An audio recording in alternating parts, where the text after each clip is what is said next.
നമ്മൾ പഠിക്കാൻ പോകുന്നത് എന്താണ് ക്ലിപ്പ് ബോർഡ് എന്നാണ്. ഈ ഹോമിൻ്റെ താഴെയായിട്ട് ക്ലിപ്പ് ബോർഡ് എന്ന് പറയുന്ന ഓപ്ഷൻ ഉണ്ട്. നമ്മളിവിടെ ക്ലിക്ക് ചെയ്യുന്നു. ക്ലിപ്പ് ബോർഡ് എന്ന് പറഞ്ഞൊരു ഓപ്ഷൻ വന്നു. ഇവിടെ എന്നാ click an item to paste അല്ലെങ്കിൽ clipboard MD copy or cut to collect items. ഞാൻ ഇത്രയും ഏരിയ ഒന്ന് സെലക്ട് ചെയ്തു, കോപ്പി ചെയ്തു. കണ്ടോ, ഞാൻ കോപ്പി ചെയ്തപ്പോൾ അതിവിടെ വന്നു.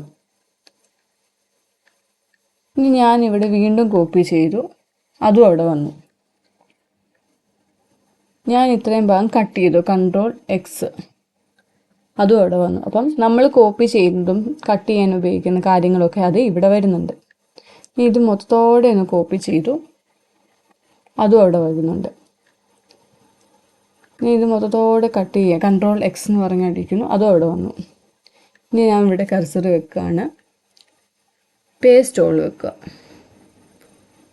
ഉണ്ടോ, അതായത്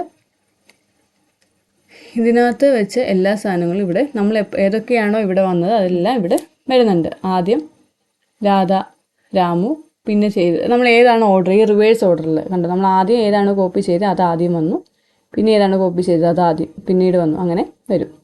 അതുപോലെ തന്നെ ഇവിടെ നമ്മൾ സെലക്ട് ചെയ്തു, നമുക്കിത് മാത്രം മതിയെങ്കിൽ നമ്മളത് വീണ്ടും ചെയ്യുന്നു. കണ്ടോ, ഇത്രയും പോർഷൻ സെലക്ട് ചെയ്തു, വീണ്ടും അത് വേറെ സ്ഥലത്തേക്ക് പേസ്റ്റ് ചെയ്യണമെങ്കിൽ വീണ്ടും അത് തന്നെ ക്ലിക്ക് ചെയ്താൽ മതി. ഇനി ഇതാണ് വേണ്ടതെങ്കിൽ ഇവിടെ സെലക്ട് ചെയ്യുക, ക്ലിക്ക് ചെയ്യുക. ഇവിടെ ഇതാണ് വേണ്ടതെങ്കിൽ സെലക്ട് ചെയ്യുക, ക്ലിക്ക് ചെയ്യുക. അപ്പോൾ നമ്മൾ കോപ്പി ചെയ്യുന്ന എല്ലാം ഓട്ടോമാറ്റിക്കായിട്ട് ക്ലിപ്പ് ബോർഡിൽ വരും.